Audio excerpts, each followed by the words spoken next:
विपले जन्म गोइनु Hare Hare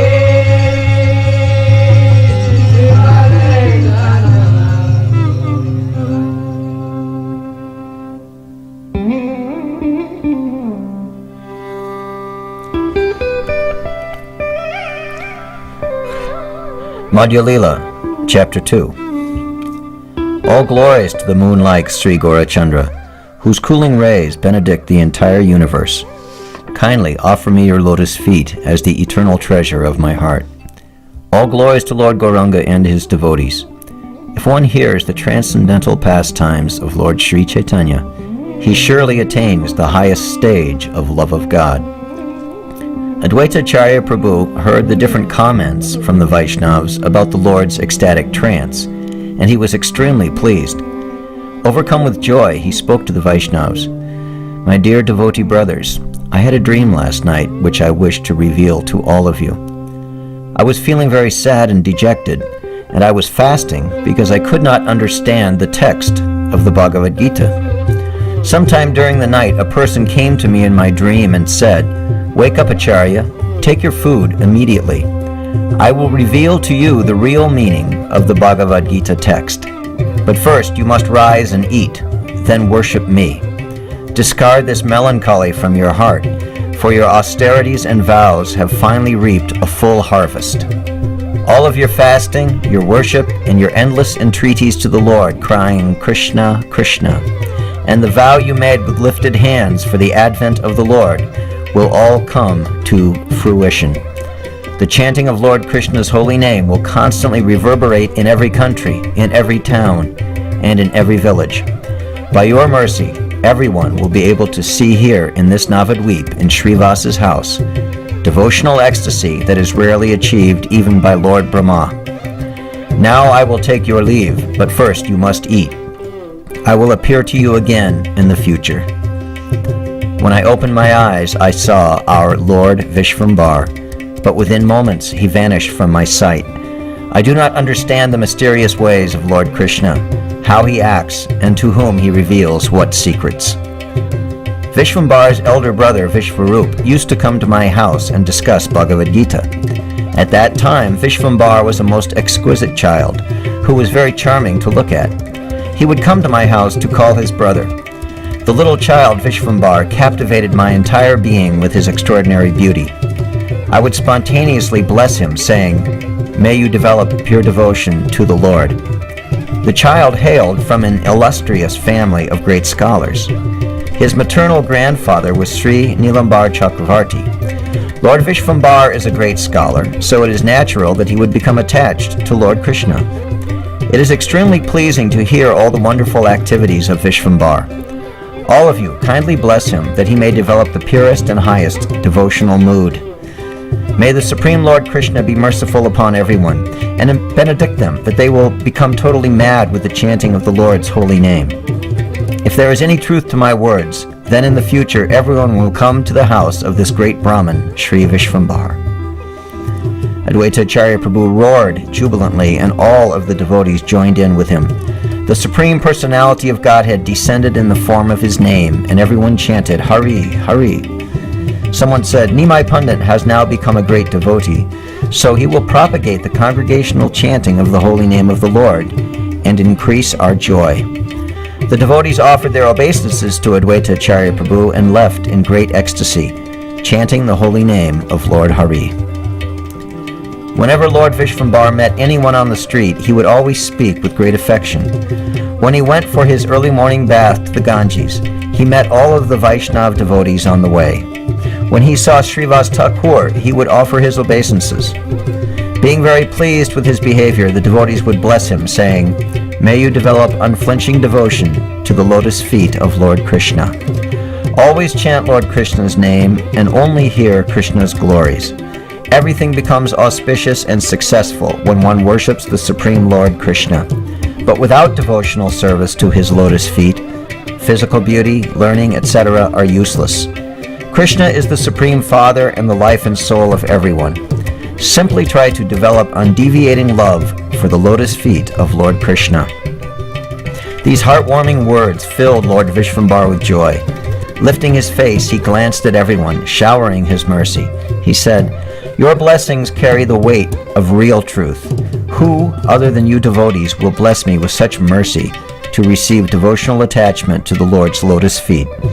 Elevated devotees like yourselves are capable of granting devotional service to the Supreme Lord. Lord Krishna is very pleased and showers his mercy upon those who serve his devotees.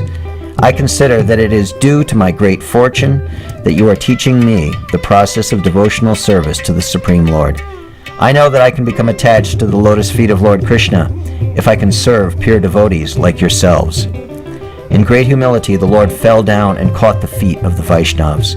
He rendered service to them by wringing someone's wet cloth, folding someone's dhoti, or sometimes he brought the mud from the river on an usav grass asan. Some days he would carry something heavy for someone and bring it to their house. All the Vaishnavas would mildly protest, saying, "Oh Vishvambar, why are you doing this?" But the Lord continued to serve the Vaishnavas. In this way, the Lord would serve his own devotees and servants every day, performing all varieties of errands for them. He is the Supreme Personality of Godhead, Lord Krishna himself, yet he gave up his own position to serve his devotees. All the scriptures proclaim that Lord Krishna is everyone's dearest friend. Therefore, Lord Krishna never hates or dislikes anyone. He is equally disposed to all living entities. Yet he is even willing to break this injunction for his pure and dedicated devotees. The proof of this statement is that Lord Krishna eliminated Duryodhana's entire family. It is the natural tendency of a pure devotee to serve the Supreme Lord Krishna, and it is Krishna's nature to serve his devotees. Lord Krishna becomes purchased by the love of his surrendered devotees, who are thus able to control him. Satyabhama and Dwarka can bear witness to this statement. That self-same Supreme Personality, Lord Krishna, is now living incognito in Navadvip as Lord Gaurasundar, Vishvambar. Yet no one can recognize the Lord and the purpose for which he has accepted this incarnation. Whoever desires to take shelter of the lotus feet of Krishna must serve his pure devotees. Lord Gaurachandra personally taught all the living entities that service to the Vaishnavas is the highest form of worship. Lord Vishvambar did not feel ashamed to serve his devotees. He did all sorts of menial services for them, carrying things for them, washing their cloth, and respectfully holding their hands, etc. The devotees were very impressed with the Lord's humility. With all good intentions, they blessed him, saying, "Worship the lotus feet of Krishna, remember only Krishna, and chant always his holy name. May Lord Krishna be as dear to you as your very life. Go on repeating Lord Krishna's name and become his dedicated menial servant. May only Lord Krishna manifest within your heart. And by your association, may we be freed from all of our sufferings. By your grace, may all of those wretched fools who ridicule the chanting of the Lord's holy name drown in the nectarian flood of love of Godhead. You have defeated the entire world with your knowledge of the scriptures. In the same way, you must annihilate the fallen atheists with the purity of your devotion. May we, by your mercy, be overwhelmed with happiness through chanting Krishna's name and dancing in ecstasy." All the Vaishnava devotees touched the Lord and blessed him. Then they revealed to him the sorrows in their hearts. Alas, in Navadvip all the scholars and teachers speak endlessly on various subjects, but when it comes to explaining the process of devotional service to Krishna, they remain silent. There are many great scholars, stalwarts of the renounced order, and ascetics living in Navadvip, yet not one of them is heard glorifying Lord Krishna. Instead of praising the Lord's pastimes and explaining the process of devotional service, they are always criticizing. A sinful audience hears their words and believes in them. Thus they treat us worse than dirt or grass in the street. My Lord, chanting of Krishna's name cannot be heard anywhere, so we are burning in the fire of distress. Lord Krishna is now pleased with us, therefore he has inspired you from within to take to the path of devotion. Now we know for certain that you will be the cause of annihilating the atheists. May you live forever chanting the holy name of Krishna, and may all the transcendental qualities of Krishna be revealed by you to the entire world. The Lord accepted the blessings of his devotees with deep gratitude, for a Vaishnava's blessings can increase one's attachment to the lotus feet of Krishna. The distressing plight and words of the devotees affected Lord Vishvambar, and he considered revealing himself very soon. The Lord replied, "You are all beloved devotees of the Lord. Whatever you say must certainly happen. My life is truly blessed by your encouraging words. I know that when you glorify the Supreme Lord Krishna and chant his holy name, then there is no one who can stop you, not even death. What can a sinful atheist do to you? Just continue chanting the glories of Krishna Chandra. The Supreme Lord cannot bear to see his devotees suffer. Therefore, Lord Krishna appears in different incarnations to protect his devotees. I see now that you will be the cause of Sri Krishna Chandra's appearance in his next incarnation in Navadvip to convert this whole place into the spiritual planet of Vaikuntha. You will redeem this world from illusion. Please allow me the favor that I may always be your humble servant." Lord Vishvambar then touched the feet of all the Vaishnavas, and the devotees in return spontaneously blessed him profusely. Finishing their bath in the Ganga, they dispersed and returned to their respective houses. The Lord was feeling extremely joyful, but as he began to contemplate the words of the devotees and the suffering they were experiencing, he felt anger rising within him and a desire to punish the atheistic society. He roared angrily, repeating, "I shall destroy them, I shall destroy them, I am him, I am him." Conflicting emotions took hold of the Lord. Sometimes he laughed, sometimes he cried. Sometimes he fell unconscious, and sometimes he felt like beating and destroying. The Lord thus manifested his terrible mood of destroying the miscreants. Mother Sachi could not understand her son. Everything seemed very perplexing. She thought that some disease had attacked the Lord. Mother Sachi felt nothing but affection for her son, so she was deeply affected by this peculiar transformation in him. She discussed it with everyone she met. "The Lord has already taken away my husband and my son, and all that I have left is this young boy. Now his actions perplex me, and I do not know how to think of him. Sometimes he laughs, sometimes he cries, and at other times he falls down unconscious. Often he speaks to himself, and sometimes he yells out loud, saying, 'Break the heads of those atheists.' Sometimes he runs to a tree and climbs into its branches. Then suddenly, with closed eyes, he falls down to the ground. Sometimes his grinding teeth make a grating noise. Sometimes he claps his hands on his body, then falling down, he rolls on the ground, not saying a word." The ordinary ignorant people could not see the symptoms of love of Godhead in the Lord and thought it to be some disease, a sort of wind disorder. They suggested that he should remain bound up. Mother Sachi's description of the Lord's condition attracted many people to come and see him. When the Lord saw the people, he charged at them. These ignorant fools simply laughed and ran away, thinking that the Lord was suffering from some wind disorder. Mother Sachi became flustered and ran after the people to pacify them. Some of the people told her, "He is definitely suffering from some wind disorder," while others said, "You are just an ignorant Brahmin's wife. What is there to ask about this? It is apparent that he is suffering from some wind disorder. Give him coconut water to drink and tie his feet in case he gets violent when madness overcomes him." Some others suggested, "He is not to be cured with some simple medicine. You must give him nothing less than Shiva ghee to relieve him from this attack of wind disorder. Apply the ghee on his head and then give him a bath." Sachi Devi, the affectionate, kind, and noble-minded mother of the entire universe, became fraught with apprehension. Feeling at a loss, she simply prayed to Lord Govinda, taking complete shelter in him. She sent people to the House of Srivasa and various other devotees, requesting them to come there. One day, Srivas Pandit came to visit the Lord, and Vishvambar immediately got up and greeted him with respect. Upon seeing a pure devotee of the Lord, Vishvambar's ecstatic emotions increased. As Srivas Pandit was circumambulating Tulasi Devi, the Lord manifested ecstatic symptoms, crying, shaking, shivering, horripilating, and then falling down unconscious on the ground. After a while, when external consciousness returned to the Lord, he began crying profusely and shaking uncontrollably. To Srivas Pandit, all these manifestations of the Lord were wonderful. He thought to himself, "These are the symptoms of the highest spiritual ecstasy of love of Godhead. Foolish persons misunderstand and think this is due to a wind disorder." When the Lord could speak, he said to Srivas Pandit, "Oh, it is you, Pandit.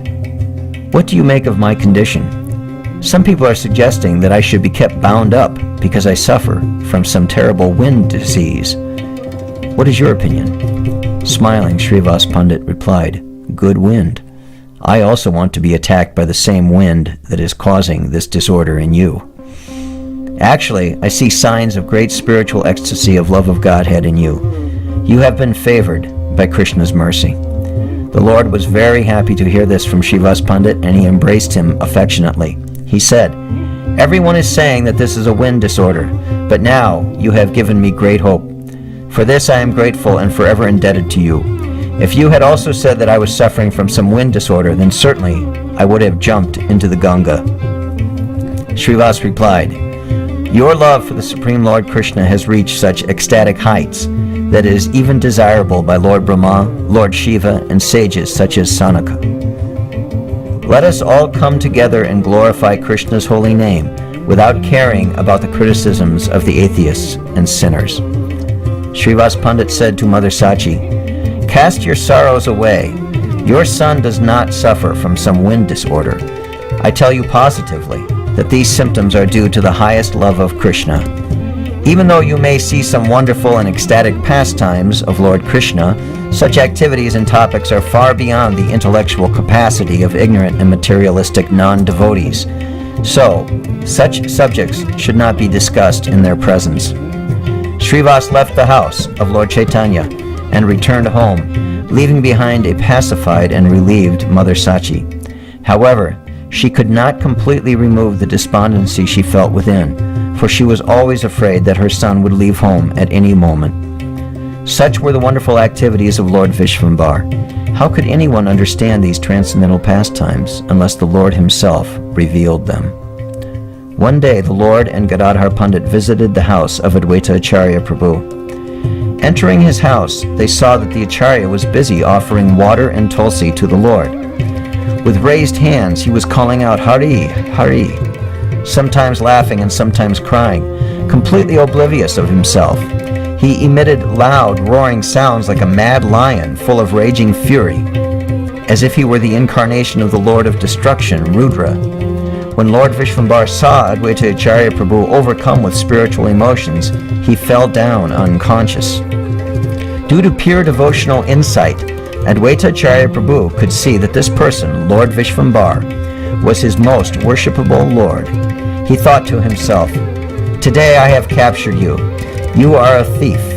How will you escape from me today?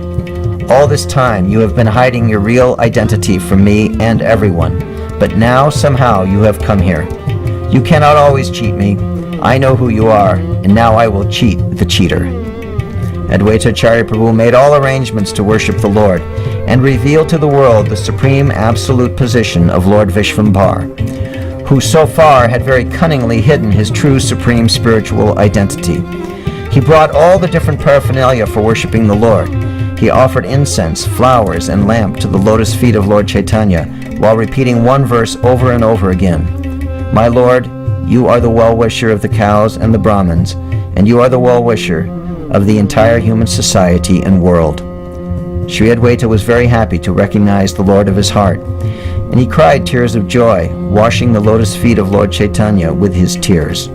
He stood with folded hands before him and worshipped his lotus feet, chanting one sloka continuously.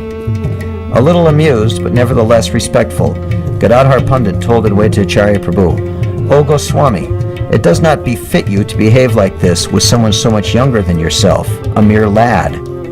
Advaita Acharya Prabhu slightly laughed at Gadadhar Pandit's words and replied, "O Gadadhar Pandit, how long are you going to see him as a mere lad?" A more profound thought dawned on Gadadhar Pandit's heart, and he said, "Is he the incarnation of the Supreme Personality of Godhead?"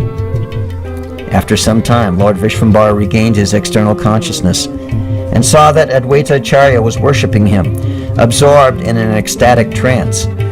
Lord Vishvambar quickly withdrew into himself, hiding his real identity. With folded hands, he began offering praises and glorification of Advaita Acharya Prabhu. He offered his obeisances to Advaita Acharya and touched his feet, taking the dust and placing it on his head, surrendering his life to Advaita Acharya Prabhu. "You are a magnanimous person," he said. "Please be gracious to me.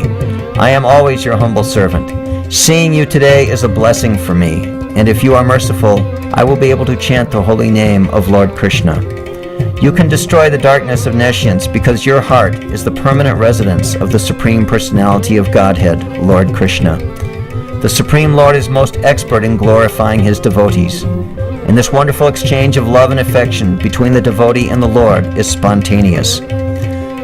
Sri Advaita said to himself, "Today I have out-cheated the biggest cheat." The smiling Advaita Acharya replied, "My Supreme Lord, to me you are superior to everyone. Please remain here. I want to be with you and hear the wonderful transcendental pastimes of Lord Krishna, so that I may be able to see you all the time. It is everyone's desire to be with you and chant the glories of Lord Krishna." The Lord accepted, and appreciating Advaita Acharya's sentiment, he went back to his house.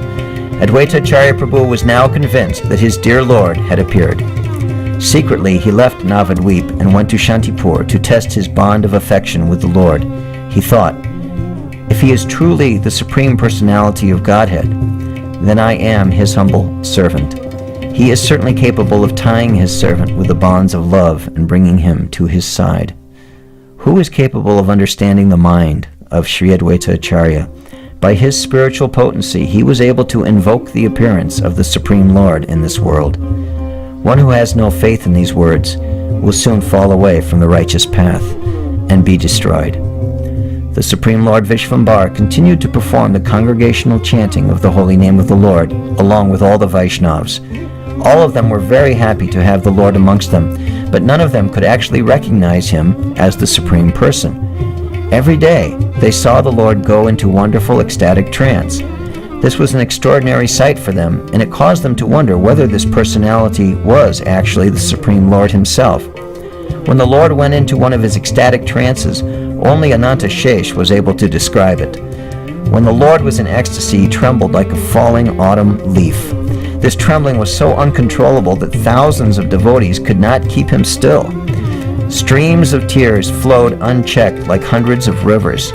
His entire body broke out in horripilation like a ripe golden jackfruit. From time to time he would break into loud laughter, being very amused with himself. At other times he would fall unconscious to the ground, unable to contain the bubbling ecstasy within. When external consciousness returned to him, he kept repeating Lord Krishna's name. The loud roaring sound that he sometimes made seemed to burst the eardrums of the non-devotees. But the devotees of the Lord, by his grace, gradually came closer to crossing the ocean of material existence. His body would at times become stiff like a marble statue, and at other times soft and pliable like butter. The devotees saw the wonderful transformations in the Lord, and every one of them was convinced that it was not humanly possible to manifest such ecstatic symptoms. They each offered comments according to their own level of understanding. Someone said, "He is definitely a partial incarnation of the Supreme Lord." Someone else said, "He is a great devotee. Maybe he is Shukadev Goswami or Prahlad or even Narada Muni." Another said, "He is here to remove all calamities."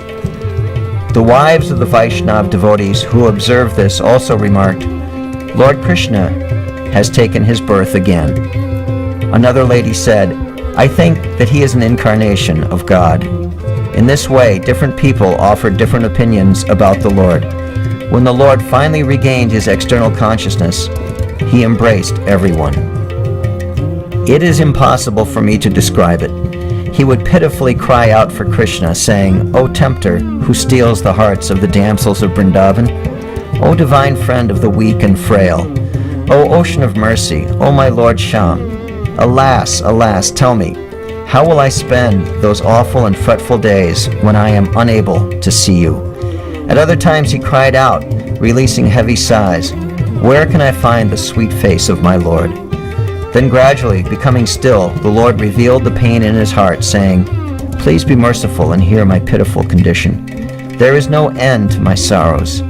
Although I have found my life, my dear Krishna, now I have lost him."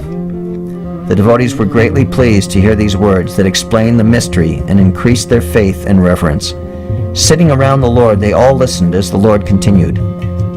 While returning from Gaya, I came to a village named Kanai Natasala. There, I saw a young boy of exquisite beauty. He had a glowing, dark complexion, the color of the bark of the tamal tree. His curly hair was decorated with wild flowers. He wore a beautiful crown with a peacock feather stuck in it. All his jewelry and gems shined brightly like the sun.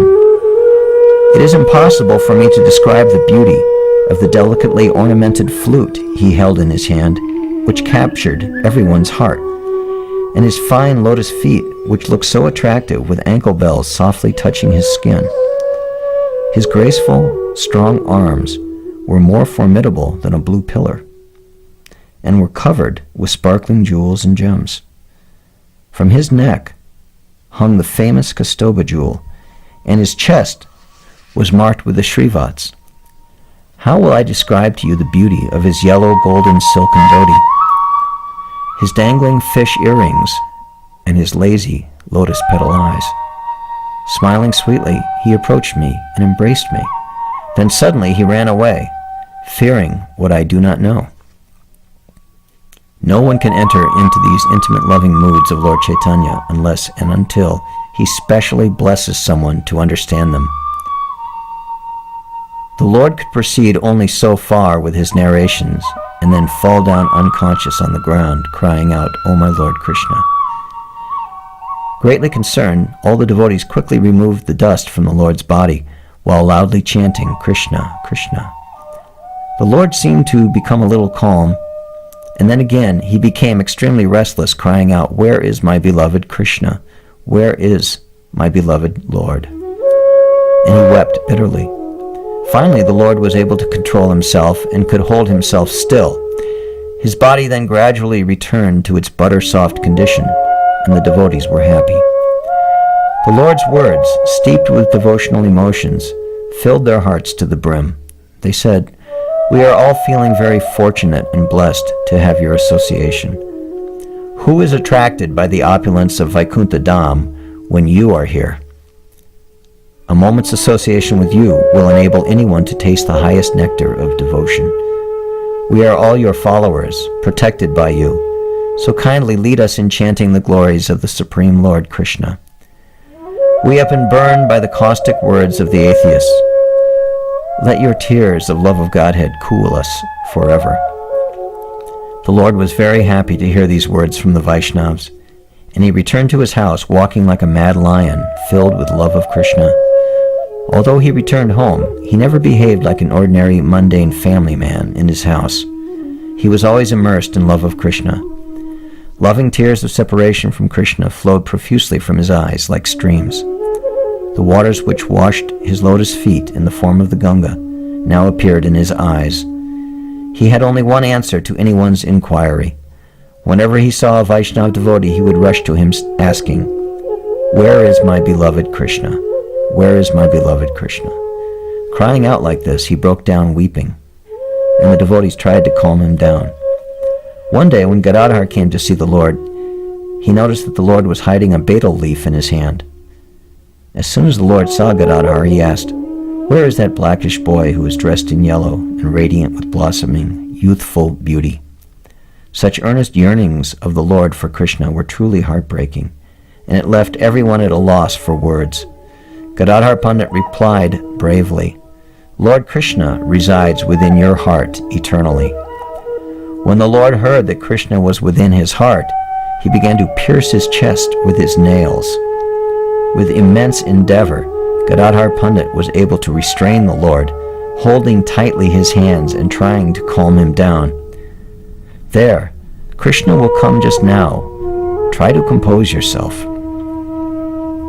Mother Sachi saw how Gadadhar Pandit was able to pacify the Lord, and she was very satisfied with him. She thought, "I have never seen anyone so intelligent as this young boy. I feel afraid to even comfort him, and this young lad has so intelligently and nicely pacified Nimai." She spoke to Gadadhar Pandit, "Dear boy, stay here always. do not leave Nimai's company and go anywhere else." Mother Sachi was awestruck by the Lord's ecstatic devotional trances. She saw Nimai as merely her young son. "He is not an ordinary mortal," she thought. "How is it possible for an ordinary human being to shed tears like gushing cascades? I do not know which extraordinary personality has come here." Mother Sachi was therefore afraid to come in front of the Lord. Towards the evening, all of the Vaishnavas slowly assembled in Lord Chaitanya's house. Sri Mukunda Mahashai began reciting verses in a sweet melodious voice.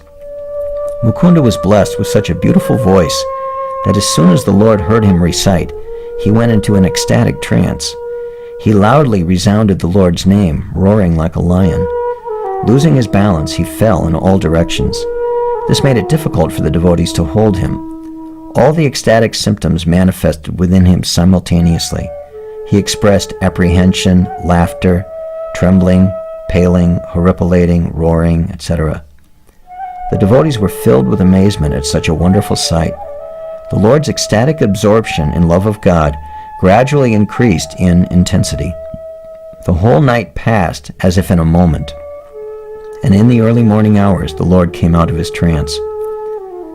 Day and night the Lord was totally absorbed in the nectar of kirtan, chanting the holy name.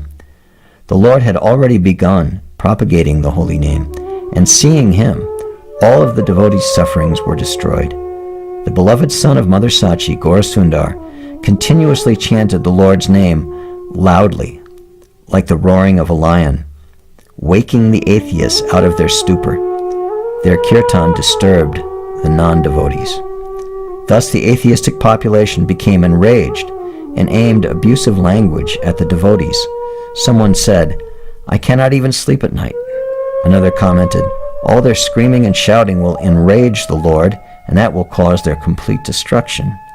Another said, "They avoid philosophy and speculative knowledge, and so they behave arrogantly." Another said, "Who knows what they sing about? Behind all this mischief is that Brahmin Srivasa. He and his 3 brothers get together and scream, 'Krishna, Krishna,' like madmen just to fill their bellies. Does not one earn piety by chanting in his mind? Or is it sheer madness? The whole country will be ruined because of this Srivasa. Today I heard in the king's court that they will send 2 boats with government men to capture anyone who sings kirtan in Madhya. This is the king's order. Srivasa Pandit and his men will run away and escape, but we will have to suffer the entire brunt of this. I warned all of you earlier to throw Srivasa's house into the river, but you did not act because you thought I was joking. But now it is too late. The danger has come upon us." Another said, "What do we care? If the government men come here, we will just capture Srivasa and hand him over to them." The atheistic population of Navadvip discussed about the Vaishnavas in this manner, while the 2 boats with the government men came to Navadvip. The Vaishnavas heard this news and simply took shelter of the Supreme Lord by remembering him.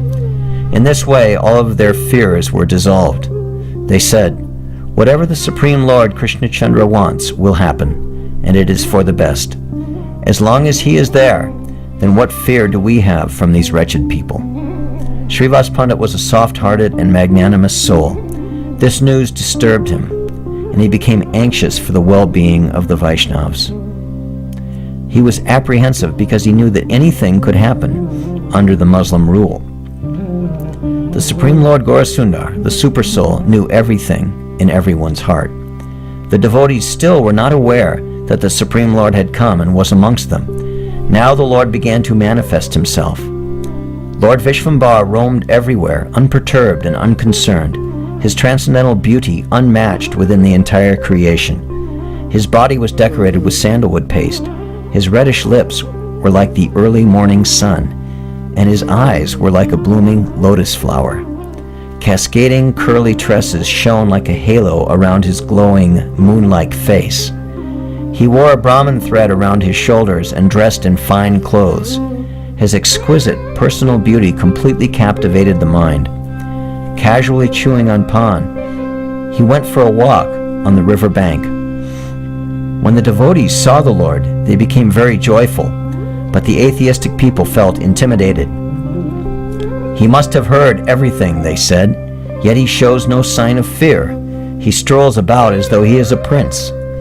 Another person said, "Listen, friends, I understand all this. Wait and see. What you are observing now is just another trick to escape." Fearlessly, Lord Vishvambar looked in every direction, observing the scenic beauty of the swift-flowing Ganga and her banks. He saw a herd of cows grazing on the banks. Some of them went to the river to drink water, and few young ones jumped about with raised tails. Some of them were butting each other, while others just lay around chewing their cud. This sight immediately agitated the Lord. He forgot himself and began emitting loud sounds like roaring. He kept saying, "I am him, I am him."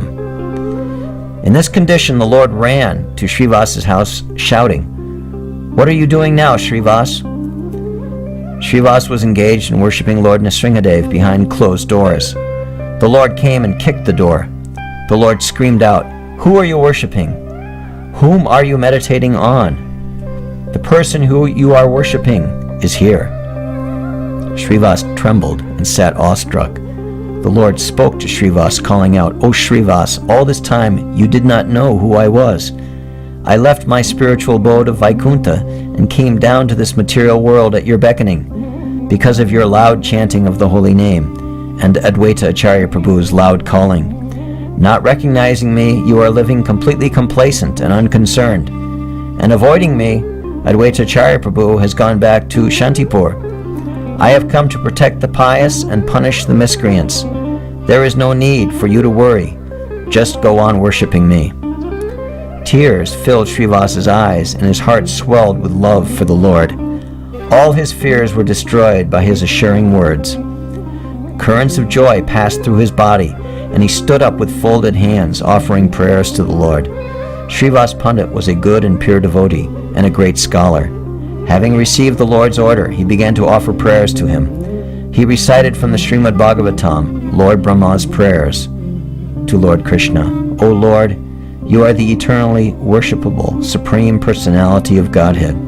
Your complexion is blackish like the monsoon cloud, and the color of your cloth is yellow like a flash of lightning. Wild flowers adorn your ears, and a peacock feather adorns your crown. Your face looks so exquisite.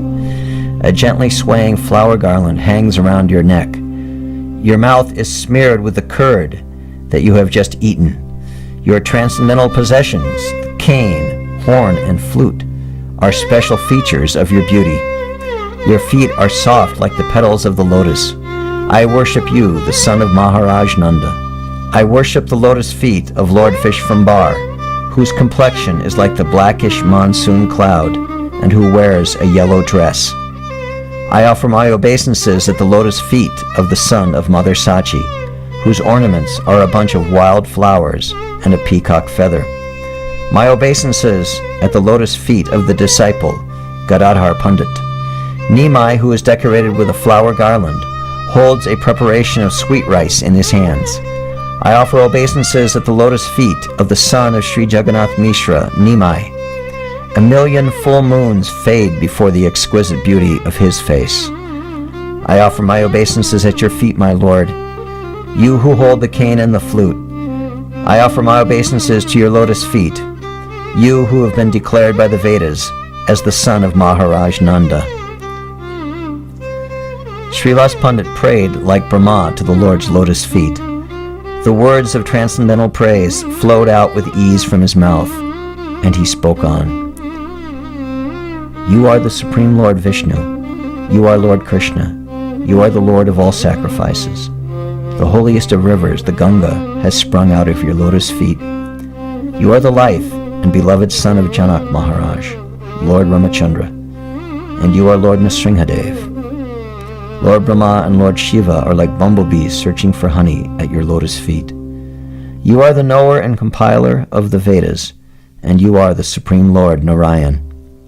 You appeared as Lord Vamana to trick Bali Maharaj. You are Lord Hayagriva. You are the soul of the universe. You are Lord Jagannath, the moon of Nilachala. And you are the ultimate cause of all causes. Is there anyone who is not subordinate to your energies? whether it be your insurmountable material energy or your internal spiritual energy. Even Lakshmi Devi is unaware of this, although she is your constant companion. Lord Shesha, who acts as a friend, companion, and brother, and who serves you in every respect, is even subjected to your illusory potency, what to speak of others. You have placed me into this existence of family life, which is a dark well of forgetfulness. My rare human birth has been wasted because I could not recognize you. In various ways you have deluded me, my Lord, so I was unable to recognize you. O Lord of my heart, please listen to me. Now that I have met you, I disregard all of my fears. All my sorrows and sufferings have vanished. My life has again begun. My day has come. My whole life and all of my endeavors have now become successful. The sun of good fortune has risen in my heart. My forefathers have been liberated, and my house has been sanctified. My eyes have never been blessed with such a wonderful sight as I am seeing today. I see him whose lotus feet are most worshipable by the goddess of fortune, Ram Devi. Observing the wonderful form of the Lord, Srivas Pandit was unable to control himself, and he fell into an ecstatic trance. Currents of joy ran through his body, and he merged into an ocean of happiness. With raised arms he wept and breathed heavily, then rolled on the ground. The Lord smiled and accepted Srivas's prayers with great satisfaction. "Bring all your relatives in the house and let them see my form," the Lord said. "Along with your wife, worship my feet and ask for any boon that your heart desires." Following the instructions of the Lord, Srivas went into his house and gathered all his relatives, friends, and wife, and returned quickly to the presence of the Lord. Weeping with joy, Srivas offered all the flowers collected for the worship of Lord Vishnu to the lotus feet of Lord Chaitanya. With fragrant flowers, incense, and lamp, Srivas, along with his wife, brothers, other relatives, servants, and maidservants, offered worship at the lotus feet of the Lord. They fell down and earnestly prayed, pleading for the Lord's mercy. Srivas was very dear to the Lord, therefore the Lord blessed him, as well as everyone present, by placing his lotus feet on their heads. Smiling, he said, "May your attachment and attraction for me increase." The Lord spoke loudly like a roaring lion, and addressing Srivas said, "O Srivas, are you afraid of something? News has reached me that the government men want to capture you, and they have come with 2 boats. I am the super soul within everyone's heart. I control and direct everyone's activities according to my sweet will. The king can only capture you if I, being situated in his heart, prompt him to do so. Yet for some reason, if he acts independently and gives the order to capture you, then I will do the following. I will be the first to step into the boat and present myself before the king. On seeing me, do you think that he will still remain sitting on the throne? I will delude him and take control of him. If the king evades this move of mine, then I have another alternative. I will tell the king, "Listen to the truth, O king. Call all of your religious heads and judges to come to the court. Collect all of your elephants, horses, animals, and birds, etc. Whatever you have, bring them to your place. Then order all of your Qazi priests to read from your scriptures and inspire every listener to such a state of spiritual emotion that they begin to cry. If they fail to do so, then I will reveal my true identity to the king.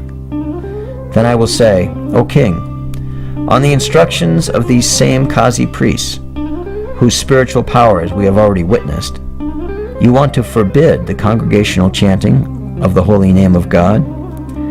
Now you shall see my power to the full satisfaction of your eyes.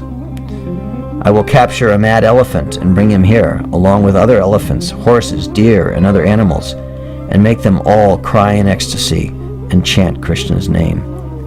I will make the king and all his men cry and chant Krishna's name. I know that you don't believe that it is possible, but I will show you right now, and you can see for yourself." The Lord noticed a small girl, who was the daughter of Srivas Pandit's brother, named Narayani.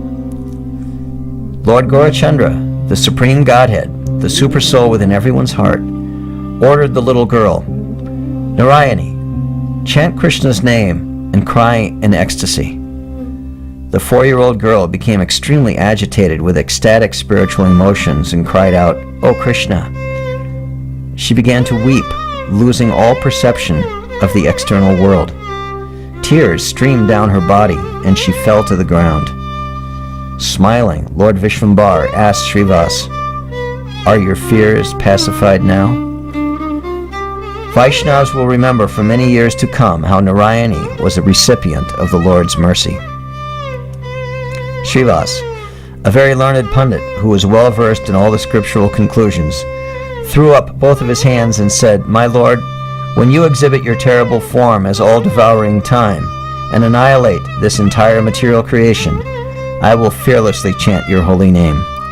Now that you are here, present before me in my house, what fear do I have?"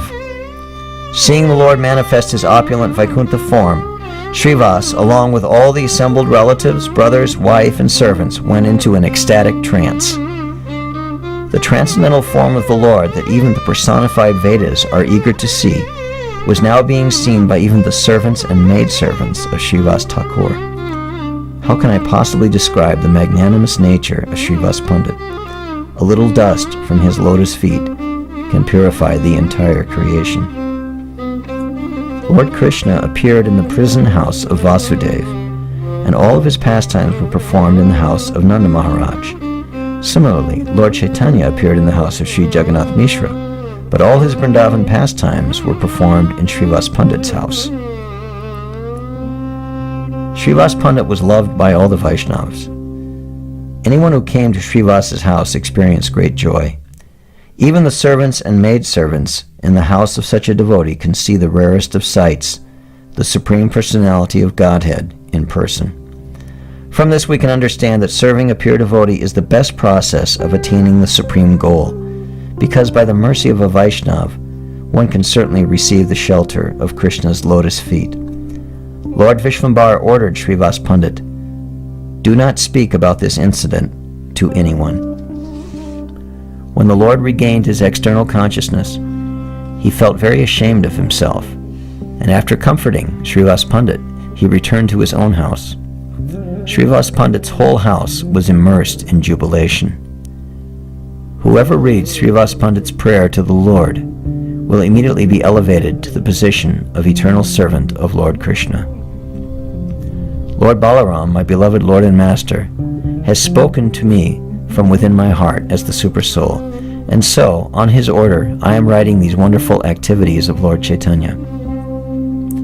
I pray to the lotus feet of all the Vaishnavas that they bless me, so that I may attain the service of Lord Balaram, my Lord and Master, birth after birth. Just as there is no difference between the name Nrsimha and Yadhu-Singha, in the same way, I know Lord Balaram and Nityananda Prabhu to be the same person. Lord Balaram is very dear to Lord Caitanya Chandra, and in his present incarnation I glorify him by the name Avadhuta Chandra. Lord Sri Krishna Chaitanya and Lord Nityananda Prabhu are my life and soul. I, Vrindavan Das, humbly offer this song at their lotus feet.